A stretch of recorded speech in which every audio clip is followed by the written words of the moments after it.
Fala pessoal do canal Trotamundos, muito obrigado pelo convite para participar deste documentário. Eu aproveito já de antemão para mandar um abraço para todos os tenistas brasileiros, para os tenistas argentinos, que provavelmente sabem, tão difícil que é ser um tenista profissional, dos tenistas amadores, enfim, para todos nós tenistas que estão assistindo o canal. Eu vou falar um pouquinho da diferença, eu acho, entre o tenista brasileiro e argentino, do tênis brasileiro e argentino. Eu acho que uma das coisas que podem e influenciam criar um tenista profissional de alto nível que ajuda muito são ex-tenistas que jogaram muito bem a continuarem no nível profissional, ou então na base, na formação, mas está envolvido na formação do atleta. Eu acho que, logicamente, os argentinos tiveram mais jogadores em quantidade do que nós brasileiros, e isso acaba ajudando eles a fomentarem novos jogadores. A gente tem inúmeros nomes, desde a época do Vilas, desde a época do Canhas, do Puerta, Coria, e nós vamos falando um monte de nomes aqui.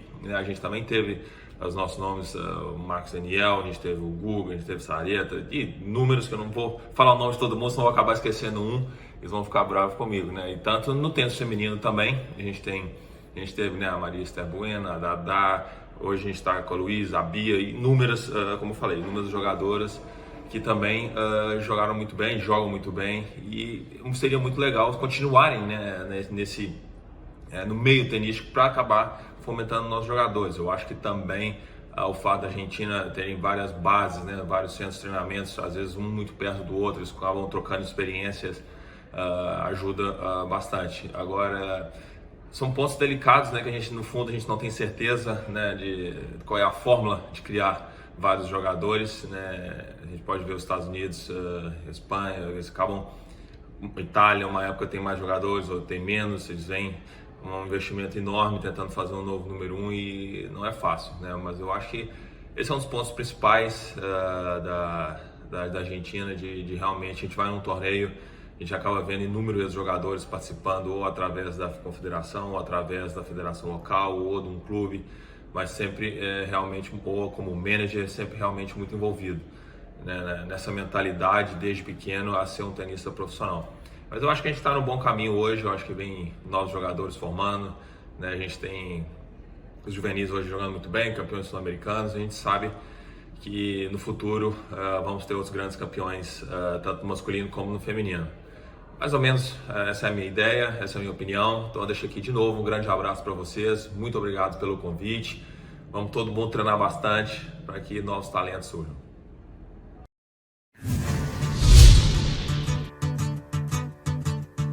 Soy un trotamundo porque no pude encontrar la razón para quedarme mucho tiempo en un lugar. Me gusta la vida, yo voy por la vida, viviendo solo como yo quiero vivir. Me acostumei a viver com o diferente e a respeitar a diferença.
Boa noite a todos. Aqui é o canal Trotamundos, desde Uruguaiana, extremo sul do Brasil.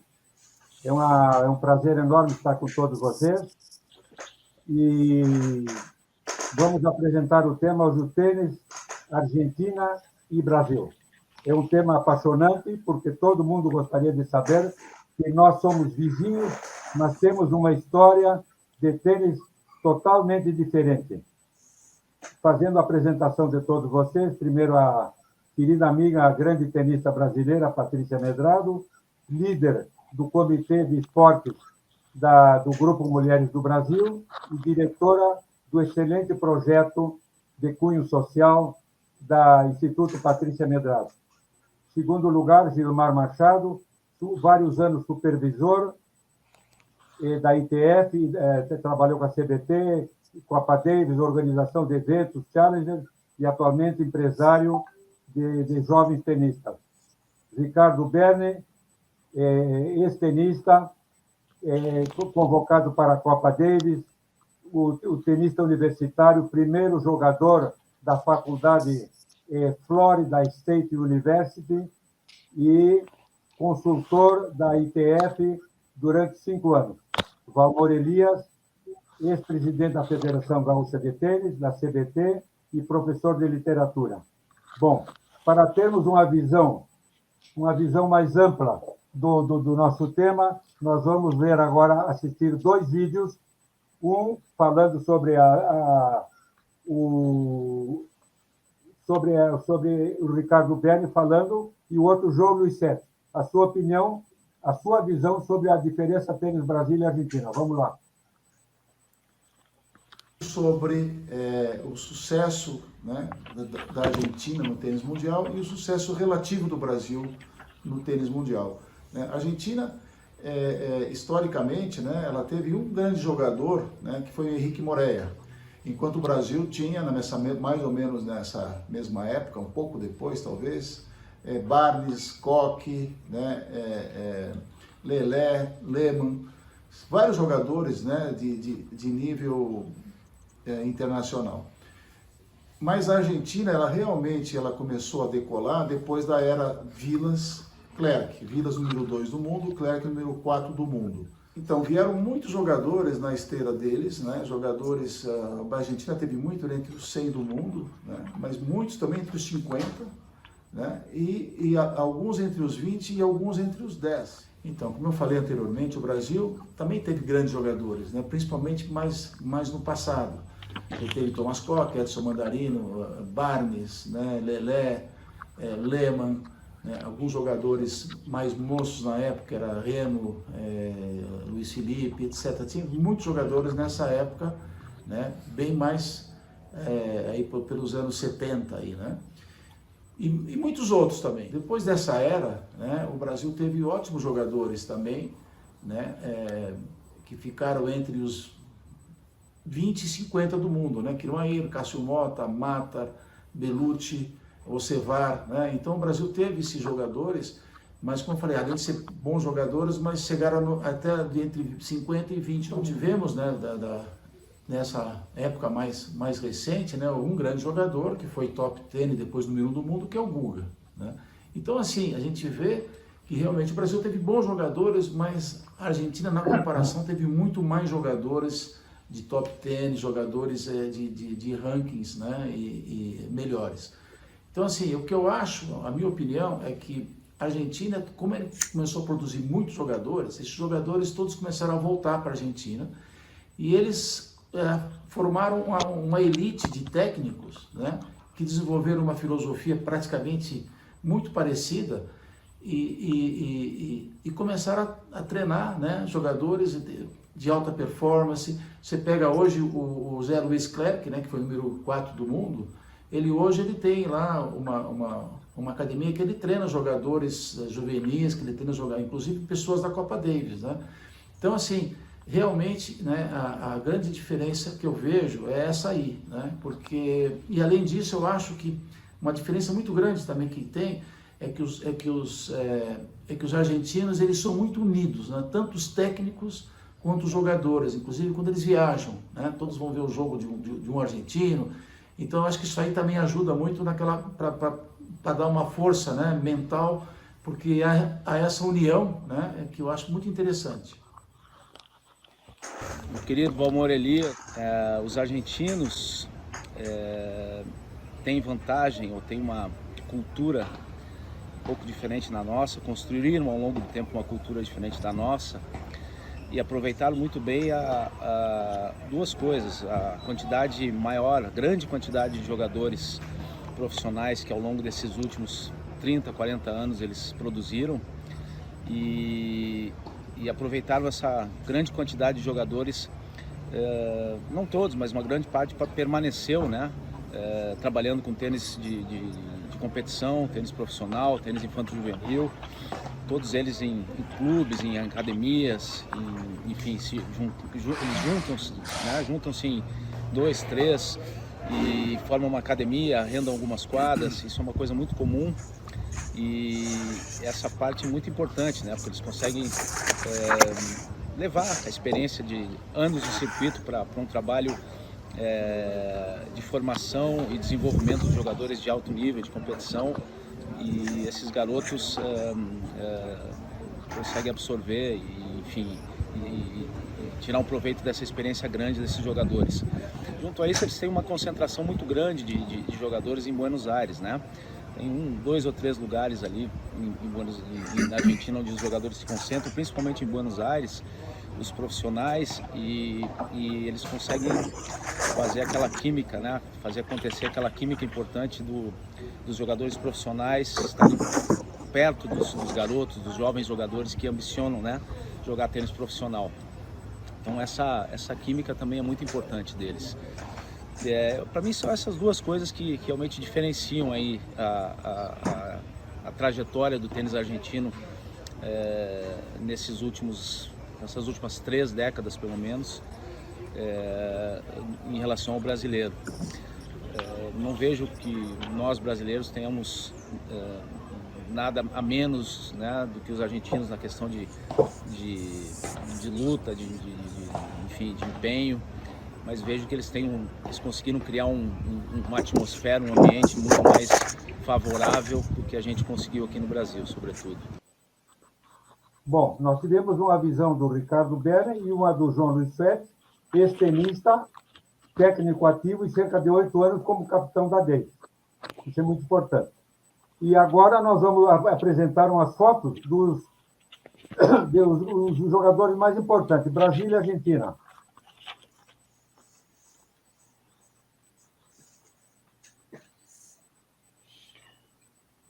Essa foto do Henrique Moreira, que foi um ícone do tênis argentino, e de Armando Vieira, que do tênis mais antigo e romântico do Brasil. Ele é um representante, claro que temos Maneco Fernandes, temos Alcides Procópio, mas ele tem resultados bem mais expressivos, inclusive as quartas de final de Wimbledon. Eu gostaria de deixar essa foto aí na tela e vou pedir para o Raul fazer uma exposição, porque ele pesquisou um material da ITF sobre os jogadores e os países que chegaram no topo e produziram mais top 10 do mundo, quer dizer, jogadores de nível altíssimo, de alto rendimento. Então, o Raul poderia, em homenagem a esses 2 grandes jogadores do passado, que nós temos outros também, temos ali na Argentina, Leo Russell, que é anterior ao Henrique Moreira, que é uma personalidade lá, porque ele foi um grande jogador, depois ele virou um grande dirigente, que inclusive ele tem grande mérito nesse desenvolvimento que nós temos hoje. E o Armando representa toda aquela nossa geração antiga, para nós não ficarmos só citando jogadores da era Open. Nós resolvemos escolher esses 2 aí como símbolos de gerações anteriores que tivemos grandes tenistas. O Raul poderia, antes de nós passarmos para a segunda slide, foto, ele poderia resumir a pesquisa que foi feita em relação ao tênis de alto rendimento que a ITF fez. Por favor. Excelente observação, Valmor. Então, isso foi uma... Eu não sou muito chegado em números, mas eu acho que é muito importante para ver a importância do tênis argentino. Dos 172 jogadores top 10 pesquisados, 32 são dos Estados Unidos, 19 da Espanha, 17 da Suécia e 12 Argentina e França. Ou seja, no mundo, em quarto lugar. 12 argentinos colocados entre os top 10. Guillermo Vilas, Nabalbier, Coria, Gaston Gaudio, Haiti, Puerta, Canhas, infinita o número de jogadores que tiveram esses 12. Bom, continuando agora, pode passar o próximo slide.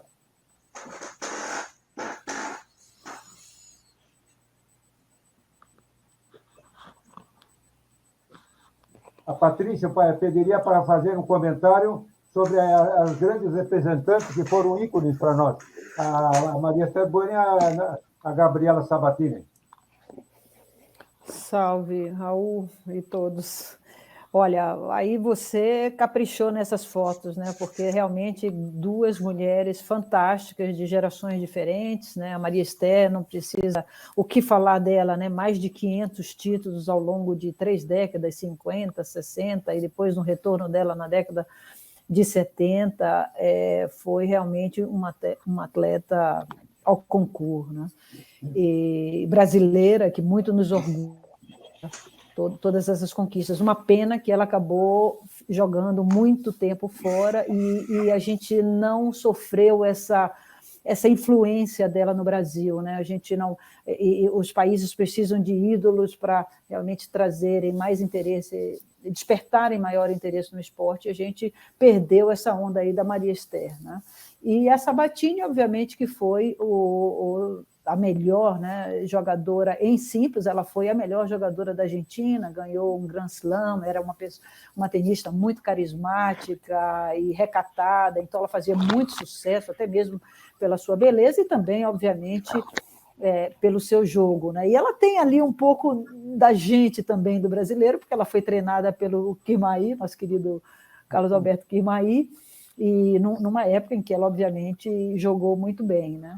Então, são duas excelentes jogadoras. A Argentina, acredito que tenha aproveitado mais a influência da Gabriela Sabatini, porque foi uma produção incessante de grandes jogadoras, do que a gente, infelizmente, não aproveitou a onda da Maria Esther. Obrigado, Patrícia. Antes de passar para o Ricardo Berner, vou só fazer um agregado, que foi importante, como ela disse, o treinamento que fez o Kirmair com a Gabriela Sabatini. Aproveitou que ela tinha um excelente slice e que ela jogasse de rede. O Kirmair era um grande duplista. Então, ela agregou muito no jogo quando ela foi treinada pelo Kirmair. Bom, passando para o Ricardo Berner, uma homenagem a 2 pioneiros que, na época de transição, de Tomás Koch e José Luiz Clerc. Ricardo Berner. Bom, o Tomás Koch, né, meu amigo pessoal até hoje, né, fui reserva da Copa Davis, com muito orgulho dele e do Mandarino, e eu discordo, né, quando falam que o Tomás foi o 3º melhor jogador brasileiro do ranking. Vamos pensar um pouquinho que o ranking da ATP começou em 1973. O Tomás já tinha 29 anos, em 74, quando ele teve o ranking 24. Né? 10 anos antes, que em 63, o Tomás era o melhor jogador juvenil do mundo. E com 18 anos, né, em 63 também, ele jogou, tem uma história muito interessante, né, que ele jogou com 18 anos as quartas de finais do Aberto Americano, contra o número 1 dos Estados Unidos, né, que era o Chuck McKinley, e ele, com 18 anos, estava ganhando do Chuck McKinley, e aí, quando já podia estar chegando numa semifinal, ele começou a garoar, e fizeram uma coisa que até era proibido na época, para beneficiar o americano, né, que deixaram ele jogar com o sapato de prego, e o Tomás sem. Quer dizer, então houve uma diferença. Mesmo assim, o Tomás perdeu, acho que 6-4 no quinto set. Né? E não é uma coisa de bairrismo, né? Porque o Tomás, na verdade, houve uma repercussão, inclusive, na imprensa americana, que ele foi, entre parênteses, garfado. Né? Então, isso é uma coisa muito interessante saber, né, que o Tomás ele teve vitórias sobre praticamente todos os top 10, né, com exceção, se não me engano, do Lever e do Roosevelt. Do resto, ele ganhou todos. Né?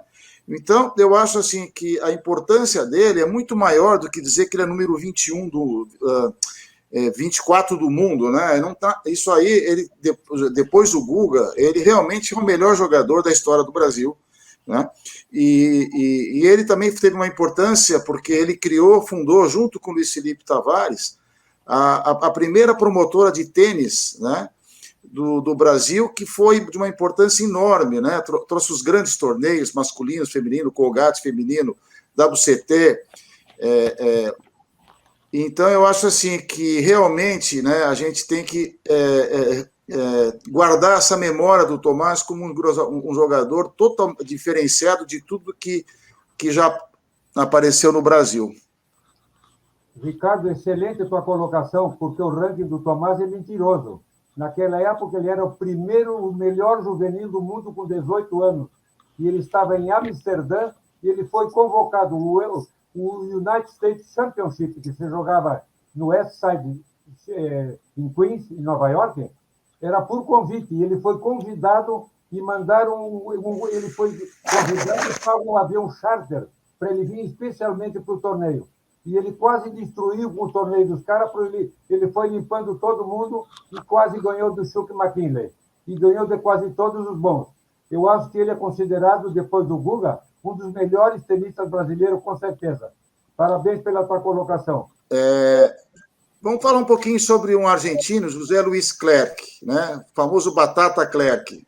Meu amigo até hoje também. Foi número 4 do mundo, né? Teve em 35 finais de ATP. Dessas 35, ganhou 25. Né? Um jogo muito importante, que eu acho interessante, nas quartas de final de Roland Garros, em 84, ele ganhou do Jimmy Connor 6-0 no quinto set. E depois acabou perdendo para o Van Lendl, que na época era número 11 do mundo, no quinto set. Né? Então, é um jogador realmente que teve muita importância, né? E foi um grande jogador de Copa Davis junto com o Guilherme Vilas. Né? Por sinal, o Guilherme Vilas, eles foram grandes adversários também, além de ser parceiros, né? Foram grandes adversários, jogaram 14 vezes, né? Um contra o outro. O Vilas ganhou 10 vezes e o Clerc ganhou 4 vezes. Né? Hoje o Clerc ele tem uma escola de tênis, né? Que ele treina lá, não só juvenis, como ele treina também o pessoal, eu já vi ele treinando o pessoal da própria Copa Davis, né? Da Argentina. E ele também hoje é comentarista, né, para os grandes torneios, Grand Slam, os grandes torneios da ATP, para a ESPN Internacional.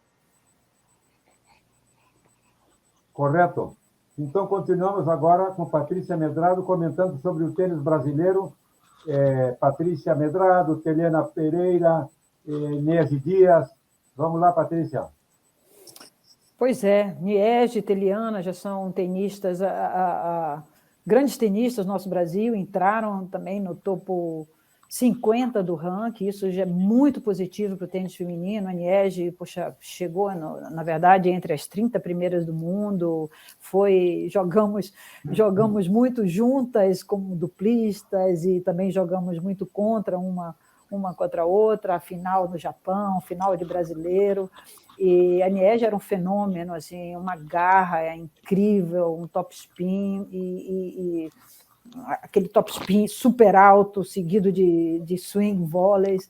Então, a Niege marcou aí a sua época também.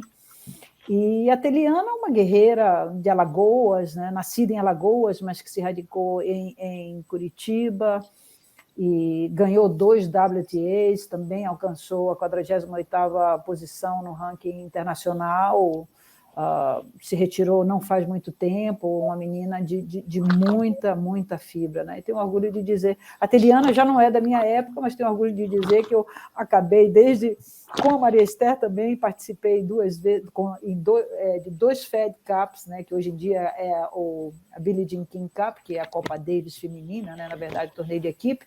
Participei com ela, participei com a Niege também, e tive a honra de jogar contra a Sabatini também algumas 2 vezes. Então, são personagens aí, principalmente essas duas, que deram continuidade aí, chegaram ao topo do que a gente tem de melhor, que a gente teve de melhor no Brasil nos últimos anos. Obrigado, Patrícia. Continuamos com o Gilmar Machado, falando alguma coisa sobre Guilhermo Vilas e Gustavo Kuerten. Que responsabilidade, hein? Muita. Muita. Então, Raul, o Vilas, né, número 2 do mundo, ganhou praticamente tudo, quase todos os pisos. Eu conheci ele particularmente no Leopoldina Juvenil, no torneio do VIP. Eu não vi ele jogar em outros, nos maiores torneios dele, mas ele tem uma curiosidade aqui, que ele jogou em São Paulo, numa exibição, no início da carreira dele, onde o Ricardo Berni, que está aqui conosco, ele era o técnico de quadra dele. E aí ele jogou contra o número 1 do mundo na época, o Nilcon, e ganhou no 5º set. Ou seja, uma curiosidade, o Ricardo ensinou o Vilas a jogar bem, Ricardo. Mas a maior questão da carreira do Vilas, obviamente, esse parênteses aí fora, a cara do Vilas, é ele ter sido realmente o número 1 do mundo naquelas conquistas que ele teve em 77, e a ATP não reconhecer esse feito, né? Ao meu ver, a maior injustiça do tênis que eu já vi nessa questão de direitos e reconhecimentos é essa que não é o não reconhecimento a ele ter sido o número 1 do mundo, e isso é uma das maiores decepções da vida dele, né? Que a gente tem esse conhecimento. Tomara que eles consigam reparar isso em um determinado momento. Sobre o Guga, Gustavo Kuerten, não tem muito o que falar, né? Nosso maior ídolo, nosso maior tenista, número 1 do mundo, campeão do ATP Finals, tricampeão Roland Garros, tudo. Eu vou colocar aqui, como a gente está fazendo essa comparação entre tenistas argentinos e brasileiros, eu acompanhei o Guga desde o início da carreira dele, quando ele jogava os torneios que a CBT organizava aqui dos circuitos satélites, que eram supervisionados pela ITF. Nos torneios juvenis que ele jogou, na maioria dos torneios juvenis, praticamente todos que ele jogou, eu acompanhei. Em um determinado momento no México, eu trabalhei muito tempo no México, praticamente 4 anos lá, fazendo supervisão dos torneios pela ITF, e o Larry estava lá com a equipe dele, que era o Marcos Vinícius Barbosa, o Márcio Carson, o Marcelo Rebelo e o Guga. Eles jogaram 3 circuitos naquele momento lá, ou seja, ficaram 3 meses lá jogando, e eu acompanhei, tinha que acompanhar todos os jogos. Num determinado momento, num jogo, ocorreu uma situação que o Guga, eu já via ele fazendo isso no Brasil, e via ele fazendo lá, e eu perguntei para o Larry, Larry, por que tu não acerta um pouco? O Guga, normalmente, essa paralela de revés está saindo 5 a 10 centímetros, e ele tem perdido alguns jogos por isso. Não seria dele aliviar um pouco para ganhar alguns jogos? E o Larry me falou, Gilmar, não, é isso que a gente tem que fazer, é isso que ele tem que fazer. Ele tem que continuar errando até o dia que ele acertar essa mira, porque na hora que ele acertar essa mira, essa persistência, essa raça, é dessa maneira que ele vai conseguir isso, fazer naturalmente, conseguir ganhar os jogos. E aí, depois que aconteceu, ele virou o número 1 que ele é. Mas a minha relação com isso, assim, porque eu via nos argentinos muito essa coisa da perseverança, da raça, do dia a dia ali, eles não desistirem. E isso eu vi no Guga lá também muito. Peguei esse exemplo aí, como vários outros que poderia ter pego, para fazer uma relação entre esses dois, esse assunto que a gente está falando. Obrigado. Bom, falando de tênis feminino, me toca falar sobre Paola Soares e Gisele Duque.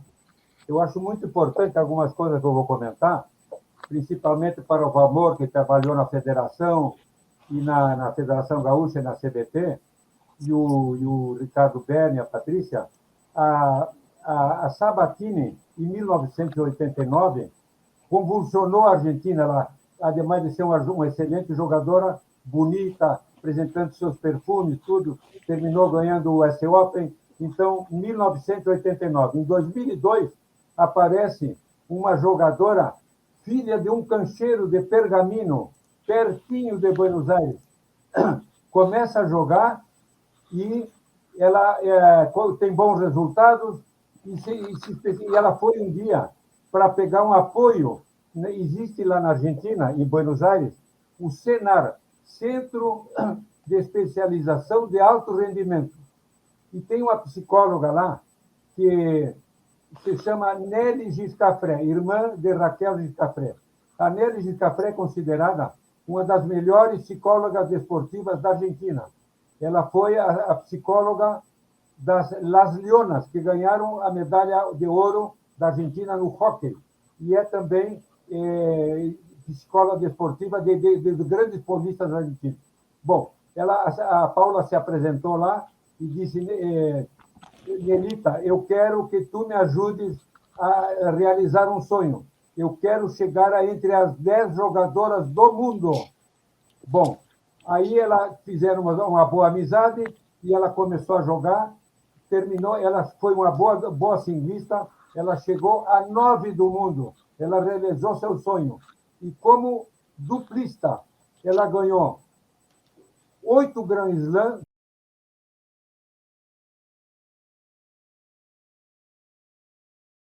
ganhou 4 Roland Garros, 3 US Open, ganhou 1 Austrália e 3 finais de Wimbledon.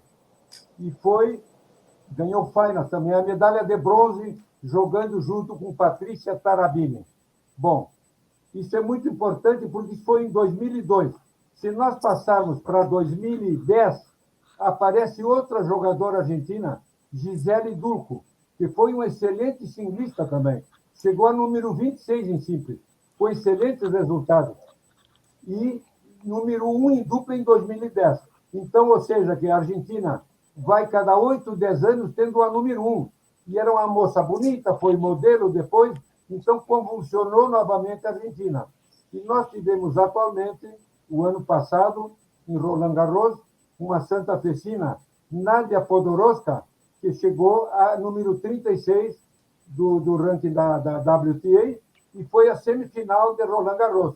Então, acho que isso é muito importante na formação e nos modelos para a juventude na Argentina. Bom, dando continuidade, Patrícia Medrado pode fazer alguns comentários sobre as suas companheiras argentinas no circuito, Mercedes Paz, Patrícia Tarabini, Ivana Madruga. Nos comenta alguma coisa, Patrícia? Olha, Raul, eu gostaria de fazer justiça aqui para o tênis argentino, já que o tema é esse, sabe? Muito antes de toda essa turma, vem aí a época, até antes do Vilas, né? Da Raquel Giscafré, a Beatriz Araujo, a Elvira Weisenberger, foram excelentes jogadoras. A Beatriz Araujo, eu lembro que aqui na América do Sul, que a gente viajava pouco para fora antes, ela era um osso duro de roer, né? E depois disso, várias outras tenistas, como, por exemplo, a Ivana Madruga. A Ivana foi 17 do mundo, Ivana Madruga. E eu tive, na verdade, a oportunidade de jogar contra ela, mas aí ela ainda tinha 16 anos, já era boa, tanto é que a gente jogou a final do aberto, do torneio aberto da República, lá no Lawn Tennis, e justamente no ano que a Cláudia Casabianca e o Vilas ganharam o Forest Hills, que foi em 1977, que foi o tal ano polêmico que dizem que o Vilas foi o número 1 do mundo, né? E eles voltaram de lá do US Open, 2 meses depois, talvez lá por volta de novembro, aliás, foi em novembro, a gente jogou lá o Aberto da República. Eu sei tudo isso porque, graças a Deus, eu tenho um recorte de jornal dessa época. E, enfim, e aí eu, claro, já era um pouco mais velha, a Ivana com 16, eu com 20, a Casabianca havia ganho o Infanto Juvenil de Forest Hills, e eu venci a Casabianca, depois a Beatriz Araujo, que era a número 1 da Argentina na época, era a melhor jogadora, e na final desse torneio eu ganhei da Ivana Madruga. Obviamente que depois disso perdi muitas vezes para ela, afinal de contas ela esteve ali, em 83 ela já era, por exemplo, a 17 do mundo, né? Mas além dessas tenistas, nossa, Viviana Lotícero, Liliana Giussani, Adriana Villagrán, Emilce Rapone, Bettina Fulco, Florenta Labate, a Patrícia Tarabini, Mercedes Paz, é impressionante essa máquina de produção de boas tenistas que a Argentina já teve. E todas elas aí, muitas delas top 30, 40, muito bem classificadas, e todas com muita, muita garra na quadra. Excelente, Patrícia, muito obrigado. Bom, dando continuidade agora, o José Nildo Dalcin falar uma homenagem falando de Martín del Potro, Guilherme Coria, Davina Babian e Gaston Gaudio. Sem dúvida alguma, Juan Martín del Potro é o grande nome do tênis argentino depois de Guillermo Vilas. Não só na questão técnica, né? Aquele saque espetacular, aquela direita que é uma das melhores de todos os tempos, se não for a melhor de todos os tempos, um jogador que teve sucesso em todos os tipos de piso, em todos os grandes slams, ganhou o US Open e sempre desafiou os melhores do mundo de igual para igual. Infelizmente, o Del Potro não cuidou da parte física, que esse é um dos problemas do tênis argentino. O Del Potro não cuidou como deveria da parte física, é um pouco preguiçoso para treinar. E talvez se não fosse esse problema dele na questão física, ele teria chegado muito mais longe ainda, né? Nós vimos aí há quantos anos o Del Potro brigando aí com contusões, com recuperação, um difícil retorno. Infelizmente, acho difícil que ele volte ao que ele era. Mas só o que o Del Potro já fez em quadra, e aquela garra, aquela vontade de vencer, e aquela simpatia que atraía todo mundo, eu acho que isso já marca o Del Potro para todos os tempos. Eu acho que o segundo grande nome de tênis argentino desse período mais recente é o Davina Nalbandian. Olha que coincidência, Nalbandian também é outro que sofreu demais com contusão, sempre uma barriguinha, nunca teve um grande preparo físico, é outro que também, se tivesse se cuidado melhor, teria feito muito mais do que fez. Nalbandian não ganhou o slam, mas foi a final de Wimbledon, né? Imagina um argentino na final de grama, né? Uma coisa impensável. Mas ele teve um outro grande resultado, que foi ganhar o Finals de 2005, inclusive em cima de Roger Federer, que já era naquele momento o grande nome do tênis, era o número 1 do mundo. Nalbandian, que enquanto juvenil sempre enfrentava o Federer, sempre ganhava do Federer, né? Ele era um grande adversário do Federer no juvenil, e como profissional ele levou para lá esse jeito de jogar, uma devolução de saque espetacular, um jeito até muito, às vezes, assim, muito solto em quadra, muito desinteressado em quadra, mas era muito briguento. Eu acho que foi um jogador extraordinário que a Argentina teve. Acho que eu colocaria em terceiro plano o Guillermo Coria. Guillermo Coria, que aliás o nome Guillermo vem dado pelo pai em homenagem a Guillermo Vilas, né? O Coria foi um jogador de qualidade indiscutível, né? Obviamente um jogador muito mais voltado ao saibro. Ele não tinha muita estatura, não tinha muita força física, mas ele justamente é daquele tipo que usava todos os ingredientes para colocar peso na bola e para fazer a bola andar. E no saibro era um jogador com uma criatividade, uma forma fácil de jogar tênis, né? Uma pena que o Coria não tenha conseguido ganhar Roland Garros, teve o Roland Garros na mão dele, né? 2-0 contra o Gaston Gaudio, depois 2 vezes sacou para o jogo no quinto set, não venceu, e isso não apenas é uma pena em relação à carreira dele, mas abalou demais emocionalmente o Coria, que daí para frente não conseguiu mais voltar a jogar o tênis espetacular que ele tinha antes, né? E, por fim, o Gaston Gaudio. O Gaston Gaudio, obviamente, eu coloco muito abaixo desses três na questão de resultados, de técnica. É um jogador de um estilo muito bonito de se ver jogar, né? Esquerda só de uma mão, muito clássico, muito elegante de jogar em quadra. Mas o Gaudio não foi um tenista com resultados tão expressivos quanto os outros três, né? Acabou ganhando o Roland Garros, que curiosamente ele ganha do Nalbandian e do Coria para ganhar o título de 2004. Portanto, uma campanha incrível do Gaudio. E não sei se muita gente sabe disso, mas o Gaudio, depois dessa vitória, ele teve um grave problema de depressão. Ele está falando muito hoje no circuito sobre questão de depressão, saúde mental dos tenistas, e o Gaudio foi um desses jogadores que sofreu muito com a depressão. Ele levou muito mal ao final da carreira dele, apesar de ter feito esse resultado extraordinário para os argentinos. Também um negócio curioso é que a Argentina nunca fez um grande jogador de dupla, né? O que é uma especialidade do Brasil hoje, né? Os dois melhores duplistas, os únicos duplistas argentinos que chegaram numa final de Grand Slam foram Javier Afrana, que chegou em Wimbledon de 91, e agora, muito recentemente, o Horácio Zeballos. Quer dizer, olha que distância entre os dois. Os dois únicos argentinos que tiveram sucesso em dupla, e que é uma característica que eu achava que a Argentina deveria ter tido mais jogadores de grande qualidade nesse aspecto, principalmente lembrar aí de Vilas e Clerc, que foram jogadores excepcionais. Ricardo Berni falará sobre Tomás Bellucci, Jaime Oncins, Luiz Mata, Marcos Ocevar, os brasileiros que chegaram até a top 30. Ricardo. Eu vou falar agora sobre alguns jogadores, né, bons jogadores brasileiros, né, que um é o Tomás Bellucci, que foi número 21 do mundo. Né, na minha opinião, depois da era Guga, Bellucci, junto com o Flávio Sareta, né, foram um dos jogadores mais talentosos, né, com golpes potentes e eficientes. Né, faltou talvez para eles, principalmente para o Bellucci, né, mais consistência, né, e mais concentração, né, mais foco. Ele poderia ter chegado, eu acho, né, na minha opinião, a top 10, o Bellucci, se tivesse golpes e talento ele tinha. Quanto ao Jaime Oncins, né, é um excelente jogador de simples, né, número 34 do mundo, além de ótimo duplista. Né, foi muito forte no jogo de fundo, né, muito consistente. E, além disso, um ótimo jogador na rede. Né, e tinha bastante mão também, bolas curtas, né, muito bons nos drop shots, né, que eram muito eficientes.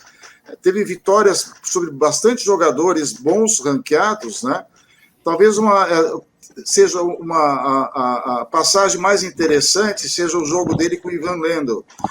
E o Oncins perdia por 2-0, né, se recuperou, e no quinto set, né, 5-5 contra o Lendl, que na época ainda era o número 11 do mundo, o jogo foi interrompido por chuva, no 5-5 no quinto set.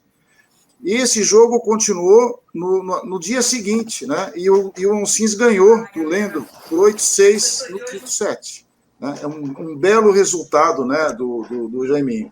O Luiz Mata, né, é um jogador que era muito conhecido por Nico, né, e começou a sua carreira de profissional com os 22 anos, quer dizer, muito mais tarde do que normalmente, né, os jogadores começam, que normalmente é com 18 anos, né?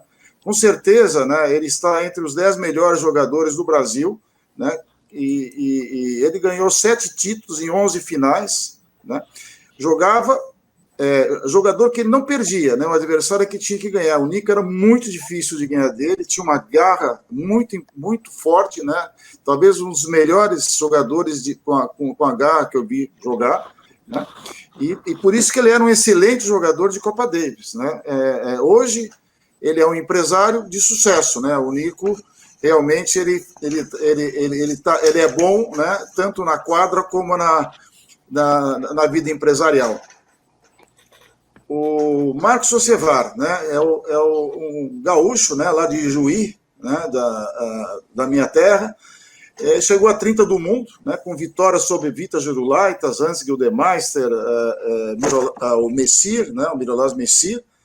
Chegou à terceira rodada de todos os Grand Slam, né? E é um jogador ágil, né? Foi um jogador ágil de pouca flexibilidade, né? Onde a maior arma dele era o saque. Dificilmente o Marcão ele perdia, ele não conseguia acertar o primeiro saque na quadra. Isso dava uma vantagem muito grande para ele, porque ele também voleava muito bem, né? Agora, o seu jogo dependia muito de concentração e treinamento. Ele precisava treinar muito porque não era um jogador fácil de mão, né? Como a gente já falou anteriormente, Kirmair e Oncins.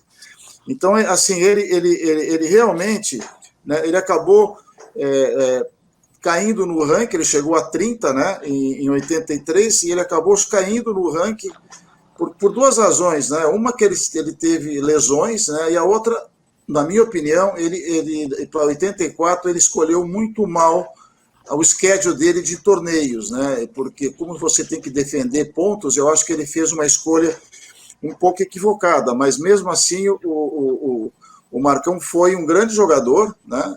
E merece todo o nosso respeito. Bom, Raul, Falando sobre o Kirmair, o Sareta, o Cássio Mota, o Ricardo Melo, eu tive a felicidade de ver eles jogar, todos eles, de atuar como árbitro e como supervisor praticamente com todos eles, menos o Kirmair. O Kirmair, quando eu iniciei minha carreira, ele já estava praticamente finalizando a dele. Eu via ele jogar, um excelente jogador, espetacular, duplista. E eu tive um contato daí um pouco maior com o Cássio Mota, cheguei a atuar em algumas partidas dele, também uma excelente pessoa, um cara. Nós trabalhamos junto daí em Copa Davis, quando a gente participava da Copa Davis pela Confederação Brasileira de Tênis, depois pela Federação Internacional. O Ricardo Melo e o Sareta, sim, esses dois tiveram muito tempo jogando nos torneios que a gente organizava e também nos torneios, anteriormente nos torneios que eu era supervisor. O Flávio Sareta era impressionante o talento que esse jogador tinha, e o Ricardo Melo também. O Ricardo Melo, eu gostava muito de ver o Ricardo Melo jogar pela garra que ele tinha, pela insistência, já que é o assunto que nós estamos falando, que é a relação com os jogadores argentinos. Eu enxergava muito no Melo essa garra que os argentinos têm e essa perseverança. Ok. Dando continuidade agora, o José Nilton Dalzin fará um comentário sobre os dois vídeos que nós assistimos. Olha, Raul, quando a gente compara a questão Brasil e Argentina no tênis, acho que nós temos que observar 2 pontos que para mim são muito importantes e evidentes. Primeira coisa é uma questão técnica. O que acontece? O argentino, ele inicia sua preparação, o seu conhecimento do tênis nas quadras de saibro. A gente sabe que principalmente lá em Buenos Aires, essas quadras de saibro são saibros realmente lentos, a nível do mar, a condição mais úmida, a quadra é pesada. O tenista argentino, então, para fazer a bola andar, ele precisa de uma técnica muito perfeita. Então, muito cedo se aprende toda essa questão técnica de você golpear direitinho a bola, usar ao máximo a questão de transferência de corpo para o peso da bola, para que você consiga gerar potência nela. E você percebe bem que a escola argentina ela é muito clara. Hoje você vê um argentino sacando, um argentino batendo um forehand, e você identifica claramente essa padronização, né? Essa certa forma muito clara de se jogar que eles têm. Então acho que a questão técnica é um primeiro ponto importante. Mas não é só isso. Os argentinos não têm muito espaço para jogar tênis. Quem mora no interior geralmente tem que ir para Buenos Aires para conseguir treinar melhor, se adaptar. Isso faz com que haja muita gente jogando junta, há um intercâmbio muito grande de informações, de técnicas, de experiências. Também se aprende muito rápido o espírito de equipe. Tudo bem, ninguém é muito amigo do outro, não precisa ser necessariamente amigo do outro, mas se cria um ambiente de equipe, né? E isso é muito claro também neles, né? Eles viajam em grupo, eles às vezes compartilham o mesmo técnico. Eu acho que essa questão de se jogar muito próximo é importante. E isso próximo a grandes jogadores, a grandes nomes argentinos, que é o outro aspecto que eu acho técnico muito importante. Os grandes nomes do tênis argentino, não necessariamente Vilas, Clerc, Del Potro, Coria, esses grandes nomes que a gente tem, mas aqueles que vieram um escalão um pouco mais abaixo, 50, 100 do mundo, eles estão trabalhando diretamente no tênis argentino, que eu acho que essa é uma grande diferença para o brasileiro. Nós não temos muitos treinadores com larga experiência lá no profissional trabalhando com o pessoal no circuito. Alguns deles se dedicam à base, mas a maioria se afasta do circuito, que não é nenhuma crítica. É compreensível que um Meligeni, um Guga, um Luiz Mata prefira seguir uma outra carreira ou abraçar uma outra oportunidade do que novamente encarar um circuito, viagem e tal. É compreensível que isso aconteça. Porém, o argentino aproveita isso muito melhor. Então, eles têm essa questão de trabalhar todos muito próximos, muito juntos, competindo entre eles por seu espaço, que já acirra essa qualidade, e também a questão de ter os grandes nomes observando. E por fim eu colocaria uma coisa que eu acho ainda mais importante talvez que a questão técnica, que é a questão cultural. O que acontece? O argentino tem muito esse espírito europeu, né? Então ele se desgarra da família muito mais rápido do que o brasileiro, por exemplo, né? Ele tem um espírito de independência maior. Outra questão que eu acho extremamente importante é que a gente conhece aquela questão da garra argentina, né? Todo mundo fala, o boludo argentino, a garra e tal. Isso é muito no sangue deles, né? Aquela questão de lutar, brigar até o fim, não desistir nunca. E você vê que isso é evidentemente uma característica do jogo deles, né? Eles realmente se empenham até o último segundo. E por que isso? Que eu acho que abraça todas essas questões. Porque o argentino enxerga o tênis como uma oportunidade de vida. Realmente é uma questão profissional. Eles querem se dedicar àquela profissão no tênis. Não é igual o brasileiro, que muitas vezes vai para o circuito juvenil, muitos deles fazem festa, muitos deles estão ali para se divertir, para fazer uma boa carreira, ou para se formar e tentar um lugar nos Estados Unidos, uma universidade norte-americana, enquanto o argentino enxerga aquilo mais como uma oportunidade de vida mesmo, de viajar, de ganhar o mundo, de conhecer pessoas, de ganhar dinheiro. Então eu acho que existe um espírito de profissional, de visão do argentino muito melhor. Então, na soma de tudo, eu diria que o argentino, na questão técnica e na questão emocional, ele chega mais bem preparado ao circuito profissional do que o brasileiro. Vamos dividir as opiniões e os argumentos dos nossos membros aqui presentes para saber qual a diferença, a opinião de vocês, o que se pode fazer, a diferença entre o tênis brasileiro e o tênis argentino. Gilmar, sua opinião.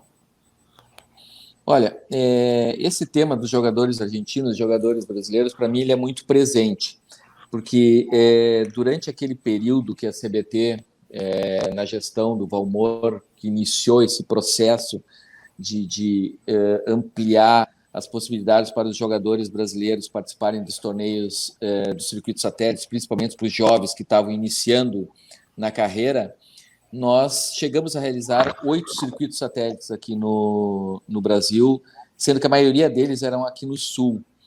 Então, eu participei de todos eles, e fora os brasileiros, quem mais jogava esse circuito eram os argentinos. Então, a gente tinha um contato muito direto com eles. Eu praticamente vi iniciar a carreira Coria, Gaudio, Nabaldi, todos eles, eu vi eles jogando os primeiros torneios da vida deles. Inclusive, o Gaston Gaudio, jogando um torneio em Gramado, se não me engano, foi desclassificado lá por situações de quadra e tal, e depois, anos depois, acabou ganhando o Roland Garros do Guillermo Coria. Mas falando assim, o que a gente notava nesses jogadores de diferente, eles chegavam aqui, a maioria deles pedindo para a gente lugar para eles ficarem em casa de família, porque lá naquela época, ou naqueles torneios antigamente, e principalmente muitos deles que jogavam na França, era muito comum tu chegar no local e pedir para ficar numa casa de família, numa hospedagem, porque eles não tinham dinheiro para pagar hotel. Naquela época não se pagava hotel para os jogadores, esse tipo de torneio ao menos, não tinha hospitalidade. E eles tinham que ganhar. Eles tinham que ganhar, porque se eles não ganhassem, eles não tinham dinheiro para seguir em frente.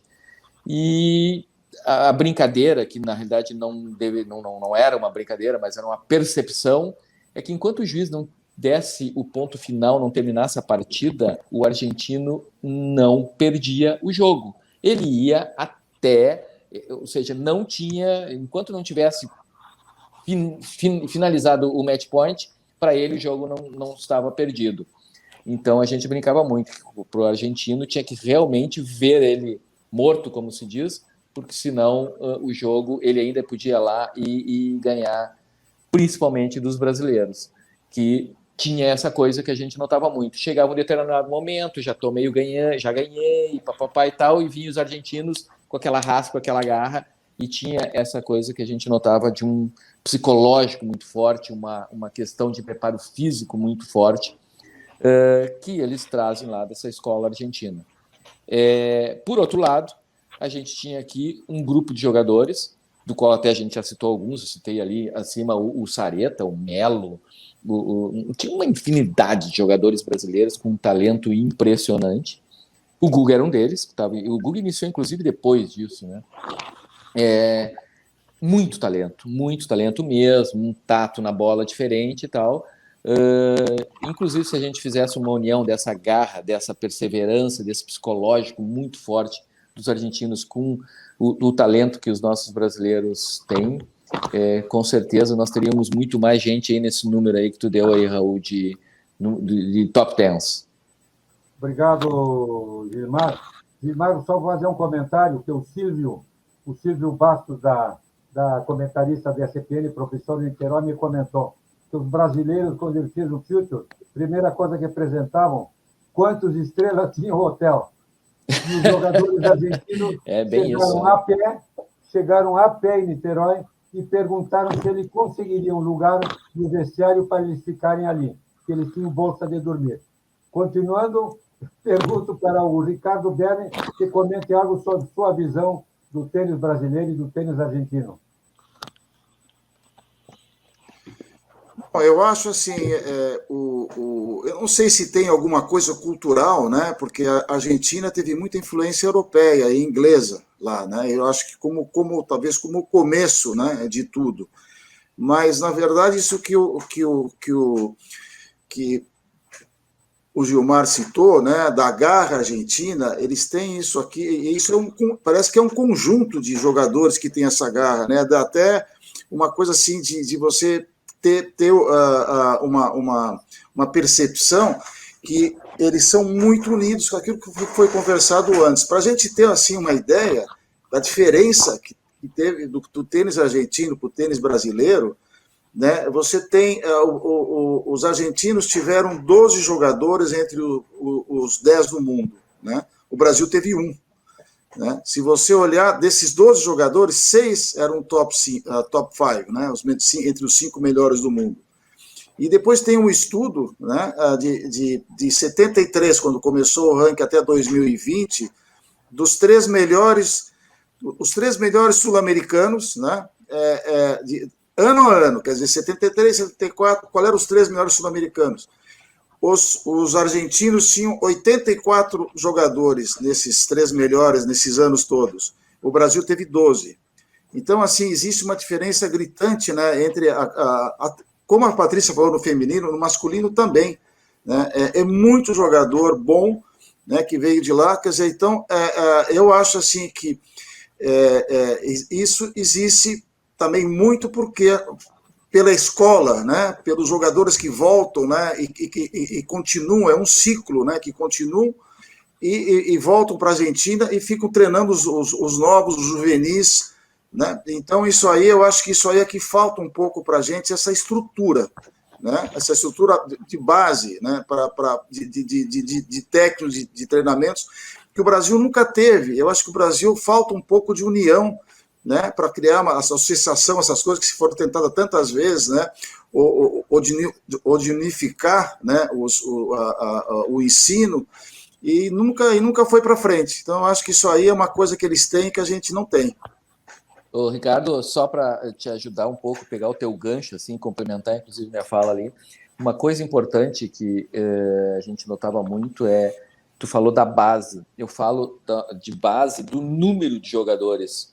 A base, o número de jogadores deles, iniciantes, nas escolinhas, nos clubes, é impressionante. Bom, todos vocês aqui devem conhecer e já foram e sobrevoaram a região de Buenos Aires. Chegou uma época que aquela região de Buenos Aires tinha mais quadra de tênis que todo o Brasil. Então, somando isso ao que tu falou de muita cultura europeia que eles tiveram, né, dessa descendência europeia que já jogava tênis, vieram e tiveram lá essa implementação, essa base para mim era muito importante. Enquanto aqui a gente tinha, sei lá, 1.000 jogadores, eles tinham 10.000 iniciantes jogando tênis. Eu acho importante essa colocação que vocês fizeram, porque eu acho que é muito cultural também. A Argentina foi colonizada principalmente em Buenos Aires por ingleses. Então, os ingleses trouxeram o tênis e trouxeram o polo. Eles são os melhores jogadores de polo do mundo. Né? Exatamente. Então, isso aí é cultural. Ajuda muito. Outra coisa importante também nessa diferença, que a maioria dos jogadores argentinos são de origem pobre, humilde. E aqui o brasileiro é mais de classe média. Então, eles, quando saem a viajar pelo mundo, eles são mais resilientes.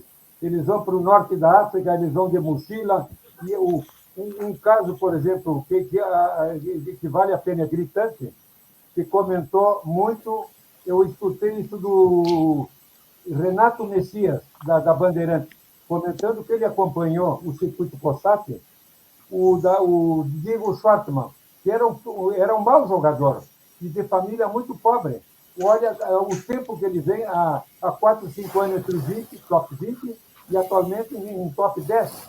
Então, isso aí mostra a resiliência dos jogadores vindo de classes humildes, que eles lutam mais para chegar a realizar os seus sonhos. O brasileiro mais acomodado, já quer saber o hotel, tudo não. Né? Isso eu achei muito importante. Se querem colocar alguma coisa a mais? A outra coisa importante... Eu gostaria de falar. Olá, Patrícia. Olha, eu acho que os motivos são inúmeros, né? São inúmeros. E um deles é que é como se o esporte aqui no Brasil fosse também muito novinho, né? A popularidade do tênis, além de ser mais antigo lá na Argentina, a popularidade do esporte lá é muito maior que o Brasil. A gente tem o quê? 2 milhões de tenistas num país de 220 milhões de habitantes. Primeiro que também essa questão geográfica, a dificuldade de um tenista chegar de um ponto a outro aqui, uma passagem interna vale a mesma coisa que uma passagem para o exterior, né? Então, isso já dificulta também que tenistas do Norte e Nordeste, por exemplo, joguem torneios em centros mais desenvolvidos, né? E, então, a questão das quadras também, isso que vocês colocaram é super válido, né? Porque aqui no Brasil a gente só tem o tênis nos clubes, originalmente sempre nos clubes, e para jogar tênis no clube você precisa ser sócio dele, ou seja, a classe que joga tênis no Brasil é a classe média alta. E depois que veio o advento das academias, mas ainda assim é caro jogar numa academia, né? Então, faltou-se um planejamento, espaços públicos para se jogar. Não há quadras públicas no Brasil. Uma ou outra, aqui e ali, mas um número ínfimo. Não? Você vai em Paris, ali no Jardim de Luxemburgo, assim, N locais. Então, tanto é que o destaque que a gente teve antigamente, quando era possível, quando a gente não tinha essa evolução toda das ciências do esporte, a gente tinha vários ex-pegadores de bola conseguindo jogar. Por quê? Porque tinham talento, porque passavam o dia na quadra e conseguiam se destacar. Hoje em dia está mais difícil, obviamente, porque muita coisa evoluiu aí para que o tenista se torne um bom jogador, né? E isso faz também com que, claro, na necessidade, os jogadores fiquem mais aguerridos, é como o leste europeu, né? Quando ainda eram da cortina, para você ter um espaço no mundo, você precisa romper aquela barreira ali de ser ninguém para ser alguém no esporte, né? E por isso que a gente está vendo aí um número infinito de jogadores vindo do leste europeu com esse nível de tênis, né? Então, excelente sua colocação, Patrícia. Do leste europeu, justamente. E só o último detalhe, Raul, é a questão da gestão do esporte também, né? Como o Brasil é muito grande, a gente tem nós temos 27 unidades federais e temos 26 federações de tênis, que são geridas por pessoas que não são do esporte, né? Enquanto que na Argentina, como o esporte estourou lá mais cedo, os ex-jogadores começaram a assumir esse papel de líderes do esporte, né? Com todo o conhecimento técnico do circuito e tudo mais. Enquanto aqui no Brasil, a gente vê muita gente que não esteve vinculada com o esporte, mas que assumiu um cargo de gestão, e que acaba sem ter uma visão do que é necessário para o crescimento do esporte. Excelente a tua colocação, Patrícia. Eu queria agregar alguma coisa, principalmente falando dos jogadores do leste europeu. Quem conheceu a Cortina de Ferro, quem conheceu a Rússia, a Tchecoslováquia, tudo, não? Sabe da importância desses jogadores, do tênis, o que era para eles. Era uma forma deles saírem da Cortina de Ferro, saírem do comunismo, arrumarem algum dinheiro e conseguirem conhecer o mundo. Então, isso foi muito importante. Aqui no Brasil, por exemplo, com a nossa latinidade, qual pai ia deixar uma jovem de 16, 17 anos sair a viajar pelo mundo? E no leste europeu isso era comum, muito comum.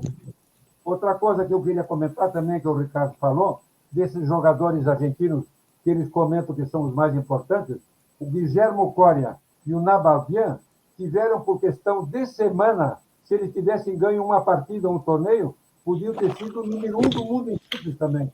Ou seja, seriam mais 2 número 1 do mundo, Guillermo Coria e o Davi Nalbandian. Bom, dando continuidade, nós vamos assistir um vídeo agora de 2 consagrados técnicos brasileiros. O Paulo Cleto, 18 anos como capitão da Davis e técnico dos melhores jogadores do Brasil. E também do Larry Passos, que não dá para tirar o nome. Larry Passos e Guga é um binômio que não dá para separar. Vamos lá. Tem pouco a ver com a atualização dos nossos professores. Eu acho que nós não temos problemas na formação de tenistas, nunca tivemos. Você mesmo falou, em 66 nós estávamos lá disputando semifinal de Copa Davis, anos 90 também, 10 anos depois de novo. Nós podemos formar, sempre formamos tenistas. Tivemos Marister Bueno, tantas vezes campeã mundial. Agora, nós não temos a cultura que tem a Argentina quanto ao tênis. Eles conseguiram formar, aproveitar. A Argentina pós-Vilas, muita gente lá comprou a ideia de que seria excelente negócio no bom sentido. Imagem do país. Seria bom jogar tênis. O Vilas levantou, o Vilas ele jogou muito em casa, ele ganhou muito em casa, jogou muito bem com a Copa Davis, ele levantou, apesar de nunca ter ganha a Copa Davis, ele enchia aquele estádio e as pessoas compraram o tênis através do Vilas. Aqui no Brasil, comprou-se muito o Gustavo Kirten, com o sucesso do Gustavo Kirten. Não se comprou tanto o tênis, comprou-se mais o Guga. O brasileiro tem esse negócio, ele logo personaliza o Gustavo Kirten. Todo mundo quer ser Gustavo Kirten. Não é que todo mundo queria ser tenista. O argentino, não. Ele via o Vilas e disse, eu quero ser tenista. Aqui você falava, eu quero ser Gustavo Kirten. E eles não vão ser Gustavo Kirten, eles vão ser, seja lá quem eles forem. Então, é muito uma coisa cultural. O argentino investiu, cada um que veio após o Guilherme Vilas, pensou nele mesmo e tentou fazer o melhor que ele pôde para ele mesmo.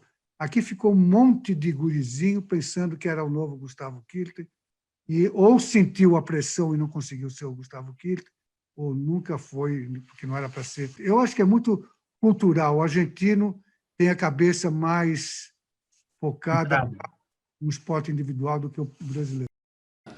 E essa pergunta, ela me leva sempre ao passado, né? A cultura, né? O que existe na Argentina? Existe uma cultura mais forte do tênis, né? Vamos lá, passar um pouquinho mais tarde. Todo mundo achava que, por exemplo, no caso do Vilas, né? Onde o Vilas treinava mais? Na Argentina ou na Europa? O Vilas pegava a bagagem dele e se mandava para a Europa, né? Ficava lá 6 meses, né, ralando, né? O Vilas, ele treinava muito na Europa e voltava para a Argentina, né? E ficava onde? Ficava naqueles 20 quilômetros ali de Buenos Aires. Ficava ali dentro. Tudo funciona na Argentina numa área de 20 quilômetros. Tem vários clubes, vários centros onde o pessoal se treina entre eles, né? Isso aí move muito, né? Essa é a parte cultural que já vem de muito tempo, que a cultura do tênis na Argentina é bem mais enraizada do que a brasileira, né? Bom, quando a criança ela vai para a quadra de tênis na Argentina, ela diz assim, eu vim cá para ser campeão, né? Eu vim aqui para ser campeão, entra para a escolinha de tênis. Aqui no Brasil ainda entra no tênis para relaxar, para ter lazer, né? A criança vem, o pai leva para a escolinha e a gente trata eles assim ainda, vamos lá, com calma, né? Tem que ser mais dócil. Lá na Argentina, essa cultura, mais uma vez, ela move a criança a entrar, porque eu quero ser campeão. Então nós temos que mudar um pouquinho, né? Quer dizer, mudar um pouquinho não. Quando eu comecei, teve um processo aqui dentro do Brasil, foi isso, né? Quando apareceu o Guga e tal, né? Vamos lá. Outra coisa, voltando também, continuando com a cultura, o ano passado eu estive na Argentina, né, com um jogador, com o Matheus Alves, a gente esteve lá, ficamos lá 3 semanas, não tem nada de especial, né? Tem um clubezinho com 4, 5 quadras, né? E o pessoal vai para a quadra e começa e rala. Então levei o Matheus lá, a gente acordava de manhã cedo, tentei botar uma filosofia na cabeça dele, né? Foi muito bom, né? Porque hoje ele está jogando um tênis legal, está jogando bem, eu acho que ele aprendeu bastante. Mas essa filosofia de fazer o simples, né, pessoal? E fazer bem feito, é muito importante. Quando eu comecei a trabalhar com o Guga, existia muita gente, né, que tentava puxar o meu tapete, né? Na Argentina é completamente ao contrário. O pessoal, um tenta ajudar o outro. Eu fiz muito isso aqui no Brasil, claro, eu trazia muitos jogadores aqui para minha academia, tentei trazer essa imagem de ajudar os outros, né? Um exemplo típico, por exemplo, quando eu estava na Copa Davis, eu trouxe o João Luiz Suete para dentro. Bom, dando continuidade, vamos falar sobre, para complementar sobre o tênis feminino, me toca 2 minutos para comentar. Eu acho que as diferenças, Valmor, Ricardo, Patrícia e Gilmar, escolhemos muito bem, porque eu acho que o que eles definem aí é muito importante. Ademais, o que a Patrícia comentou, o jogador argentino, aqui no Brasil, o cara tem que se associar num clube. E geralmente é um clube grande, caríssimo, com piscina. Na Argentina, como falou agora o Larry, são clubes simples, pequenininhos, 4, 5 quadras. Então, é muito mais fácil que a pessoa humilde possa jogar. Por exemplo, em Buenos Aires tem um clube, o Escrivano jogava, foi um excelente jogador, era Deportes Nacionales, clubes mais simples. A Gabriela Sabatini veio de um clube de futebol, do River Plate, ela treinava lá no River Plate. Então, é cultural isso aí, sinceramente é cultural. Amor? Bom, é o seguinte, a minha experiência, ela é realmente bem diferente. Então, eu reuni aqui alguns detalhes, assim, alguns pontos. A maioria deles vocês falaram, mas é bom a gente fazer um remember aqui e um retrospecto, né? Sobre os 2 países. Vocês falaram muito, por exemplo, eu sou professor, inclusive professor de literatura, crítica literária e teoria literária. E vocês falaram do aspecto cultural. E o Ricardo, inclusive, citou a influência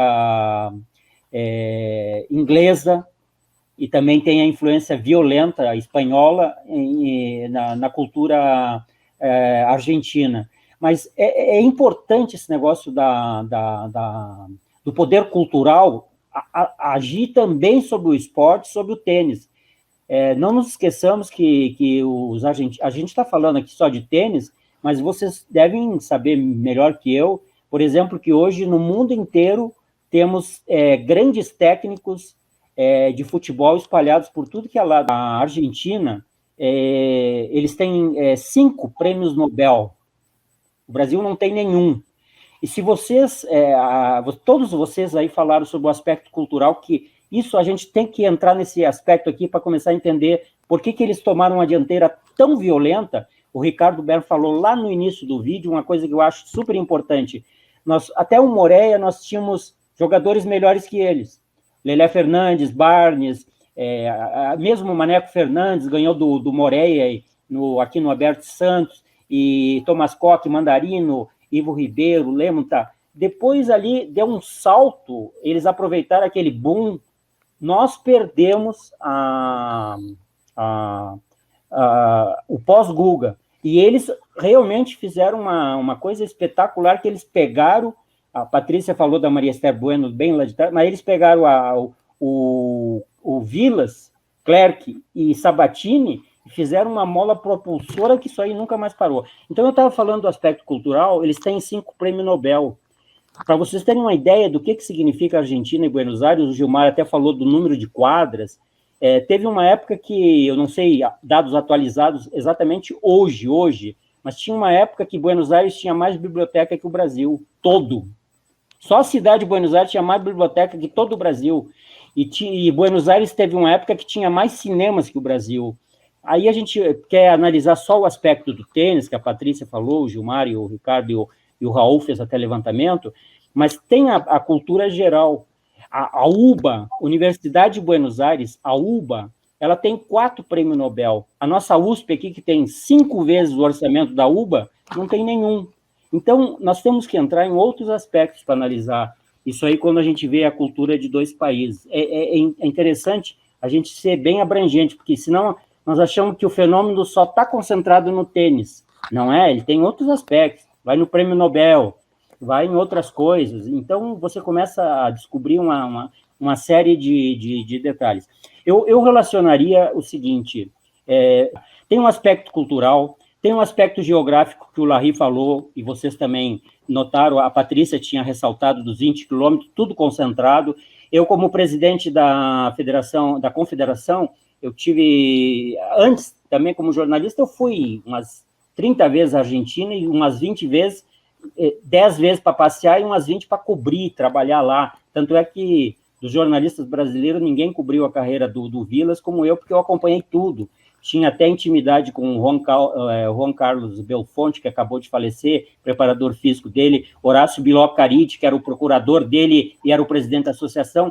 E essas pessoas lá, tanto o Horácio Biloc Caride como o Juan José Vaz, presidente da associação, eu tive muita intimidade com ele, tanto como jornalista como presidente da CBT, e eles me levaram em Córdoba uma vez, e um outro dirigente que fez parte da ITF, o Eduardo Moliné, ele me levou em Rosário.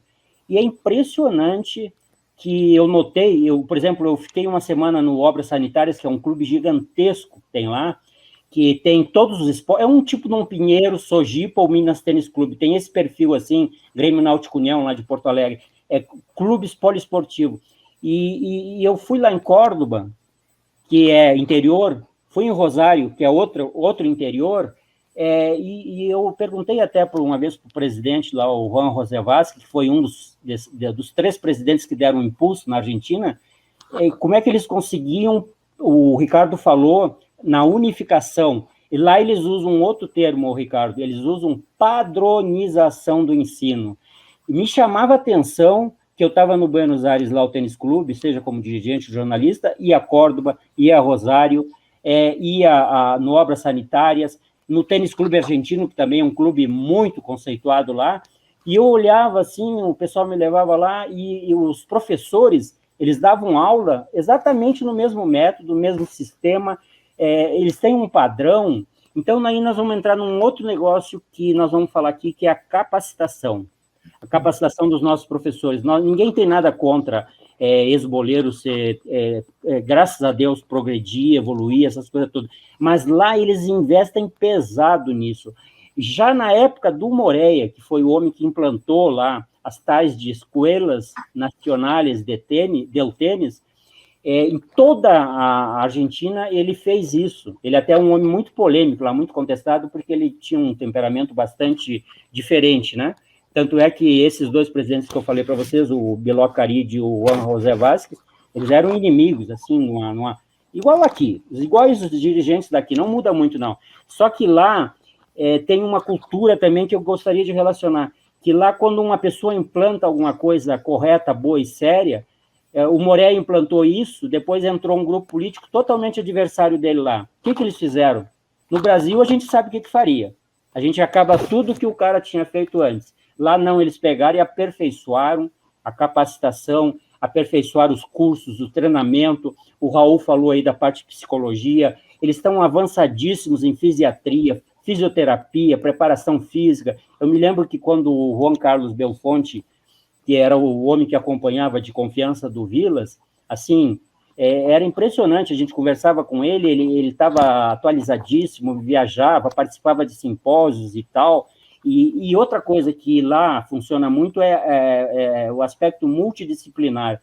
Eles veem o tênis pelo lado mental, que são fortíssimos, eles têm uma cabeça, e vocês mesmos acabaram de falar aí, o Gilmar contou, que o cara, enquanto não tem o último match point, que a gente vê que foi lá e provou que a bola foi fora, os caras estão lutando. Então, eles têm a parte psicológica que eles introduzem muito no tênis, a fisiatria, a fisioterapia, a preparação física, e também tem o aspecto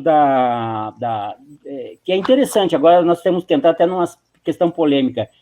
Como é que vocês todos estão falando aí que eles fizeram tão grandes jogadores praticamente com 1/3, 1/4 ou 1/5 da nossa verba? Isso que chama atenção.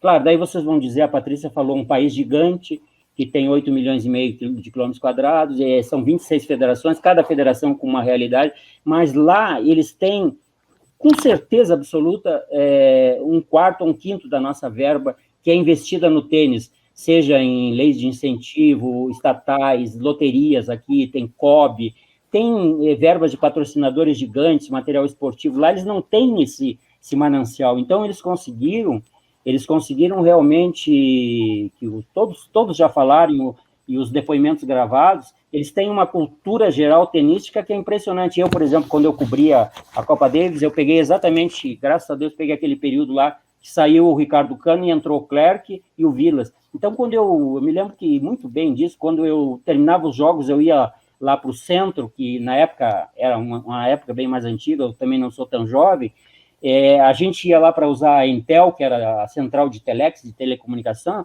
e naquelas ruas principais da Argentina, era todo mundo falando de tênis e do Vilas e do Clerc, mesmo antes do Cano. Eu tive lá na época que eles ganharam um jogo importantíssimo, que eles ganharam da Austrália.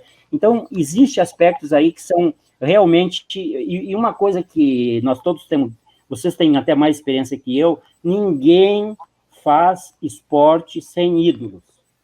Ninguém faz esporte sem ídolos. E eles vêm numa sucessão contínua de vários ídolos. Vocês falaram de todos esses jogadores, a Patrícia citou tantos aí, e um atrás do outro, e o cara é número 3, o cara é número 5, o cara é número 6. Isso aí criou uma cultura, e isso é uma coisa que eu aprendi no tênis. Inclusive, o Ricardo Bern falou do Thomas Cork, que eu observei, estudando um pouco a Leopoldina Juvenil, o período que teve mais crescimento lá foi aquele período do Thomas Cork. Todo mundo tinha um ídolo lá para referência, Então, a meninada, eu me lembro até quando o Tomás aparecia lá no clube, todo mundo atrás, aquela coisa toda, e lá na Argentina eles vêm um ídolo atrás do outro, um atrás do outro, e esse ciclo não parou. Ao passo que nós aqui, vocês falaram aí, nós estamos buscando jogadores até 50, nós estamos reverenciando, homenageando e relembrando. Eles não, 3, 4, 5, 6, as mulheres incríveis, grandes duplistas e tal.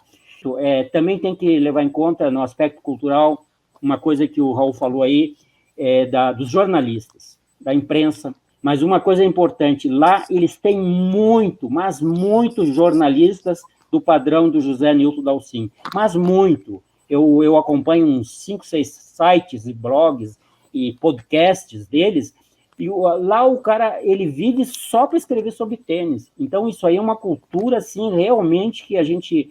E é interessante também notar, o Ricardo poderia até depois pensar bem nesse assunto, porque o Ricardo, eles nunca tiveram o volume de torneios, de eventos que nós tivemos, né? Isso é interessante, né? Teve uma época aqui que nós tivemos 90 torneios ATP e WTA, não sei mais o que, fora as Copa Davis, e eles têm 1, 2, 3, 4 grandes ou bons torneios, e muitos satélites, aquelas coisas, então tem diferenças. A gente tem que estudar muito esse aspecto, por que está acontecendo todo esse nosso episódio, a história. A Associação Argentina de Tênis, ela está fazendo agora, no mês de setembro, 100 anos. A Associação Argentina foi criada em 1921. A Federação Paulista foi criada em 25, a primeira, a Gaúcha, 29, e a CBT em 55. Tudo isso aí é o aspecto cultural que vocês falaram tanto e que a gente tem que relevar. E, para concluir, eu gostaria também de falar rapidinho 2 coisas. Uma, a importância que tem quando você tem a padronização e o ensino bem dirigido num país. O depoimento do Mandarino, na primeira e na segunda parte, que ele deu um depoimento para nós, ele falou que lá na Espanha, eu perguntei lá para ele, por que, Mandarino, que tem essa explosão de tão grandes jogadores espanhóis? Daí ele falou, isso começou com Manuel Santana, que pegou a direção técnica da Federação Espanhola, Real Federação Espanhola de Tênis, e padronizaram o ensino, obrigaram a todo clube, era obrigado a ter um professor capacitado, cadastrado, registrado na federação. E aqui o Moreia, na Argentina, fez isso. E aí nós vamos chegar no Brasil. O que aconteceu no Brasil? Carlos Alberto Kirmair implantou, lá atrás na gestão, inclusive do Nelson Nastas, implantou os cursos de capacitação, graças a Deus, vieram até adversários políticos depois desse grupo político que estava lá, e essa capacitação continuou. Isso foi bom e é ótimo. Hoje tem a capacitação através do César Christ, que está dirigindo e coordenando lá. Então, isso é importante, vai surtir efeitos lá na frente.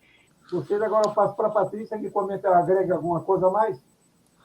É isso mesmo, né? É uma questão de cultura, e você vê o Larry falando ali dos 20 quilômetros, né? Enquanto que aqui a gente está falando de quantos quilômetros, né?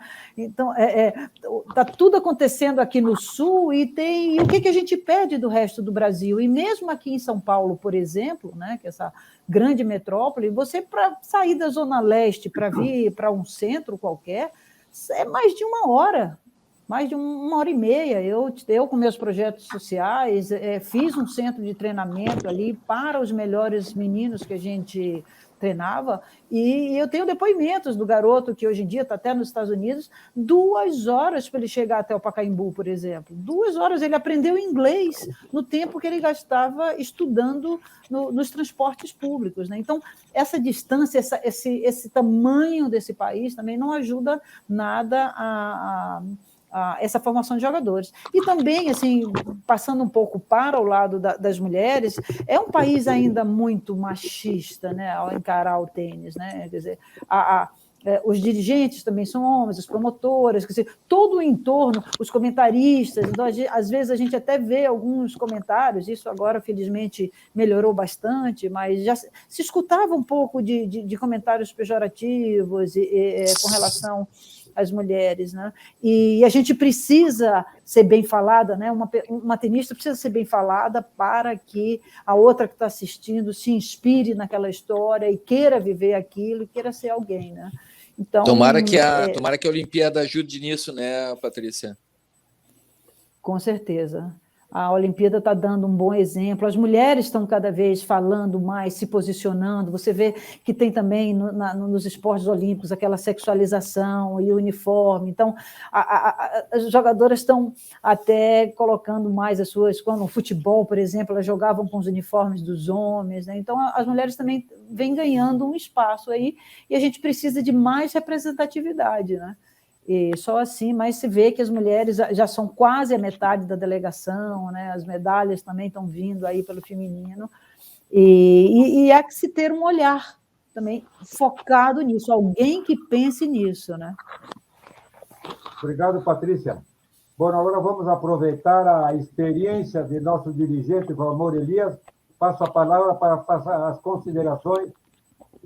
Aqui tem mais ou menos 30 pessoas nessa diretoria. Agora nós vamos ver o organograma da AAT, Associação Argentina de Tênis, e vocês vão ver que essa diretoria, ela está na tela de uma maneira talvez não tão bem visível, mas dá para entender que essa diretoria aí tem 30 pessoas, no máximo 30 pessoas.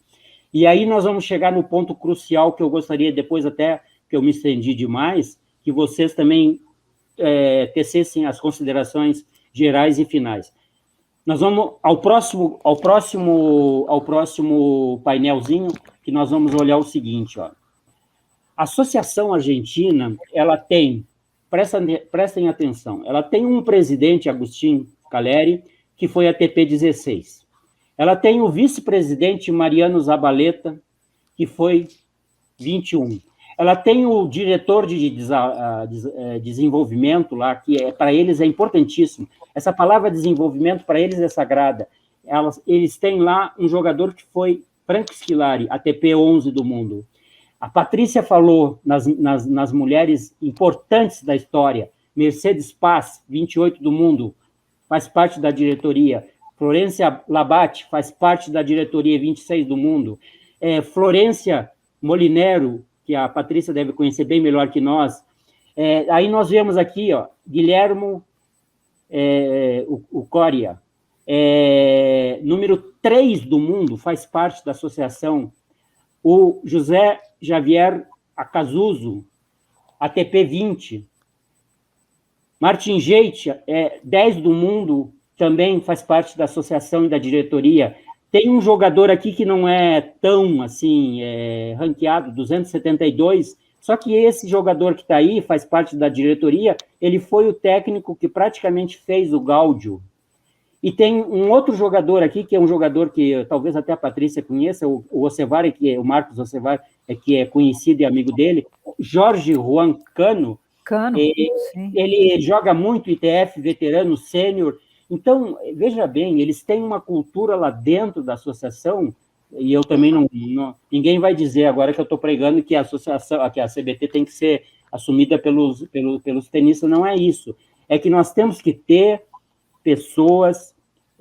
Eu fui um jogador ruim de 4ª classe e tal, e fui dirigente, gaúcha, CBT, mas nós temos que ter dentro das nossas entidades, das federações estaduais e da CBT, nós temos que ter pessoal com pedigree, com conhecimento, com know-how, com vivência, gente que chegou ao topo do tênis, para essa turma dar a alavancada geral. Eu posso estar exagerando e não vou agradar muita gente com o que eu estou falando aqui, porque vão achar que eu estou pregando uma revolução, mas não, nós precisamos. Aí alguém poderia perguntar, pô, amor, mas você foi 3 anos vice do Saller na CBT e depois 3 anos presidente, por que você não fez isso? Bom, não fiz isso porque a época era diferente, nós não tínhamos verba, as estatais não patrocinavam, a loteria não participava, não tinha lei de incentivo, não tinha Bolsa Atleta, não tinha Bolsa Pódio, não tinha COB dando verbas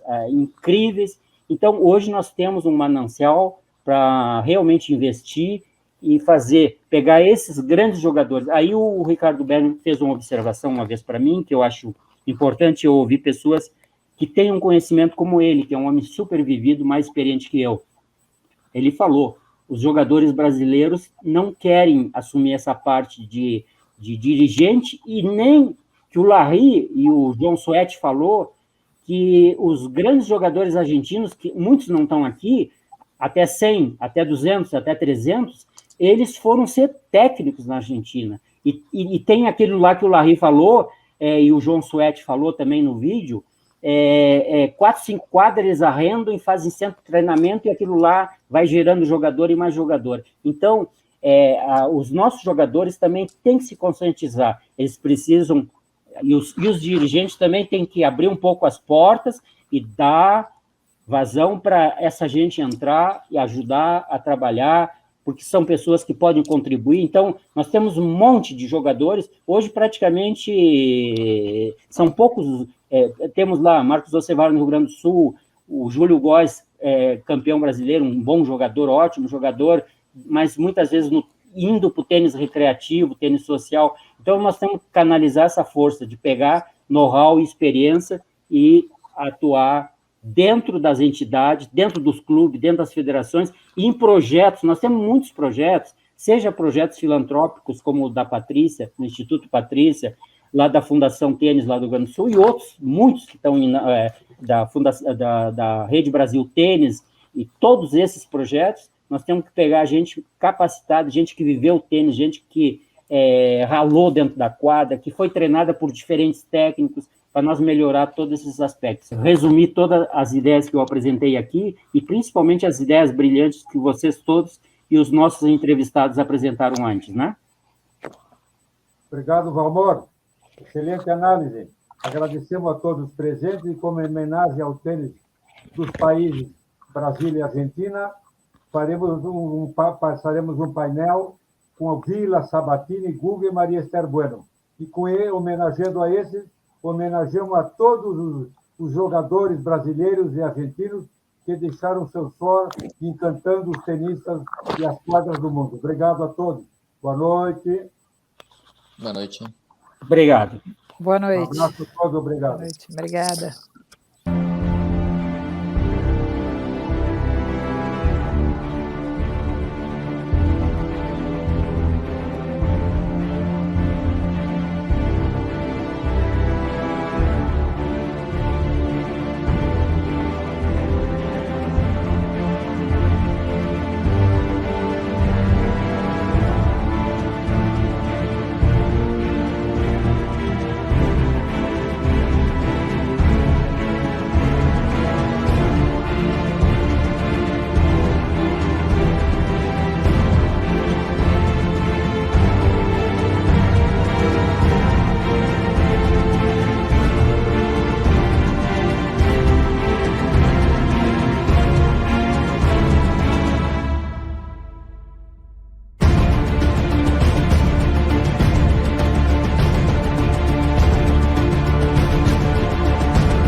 A paixão pelo tênis nunca vai morrer.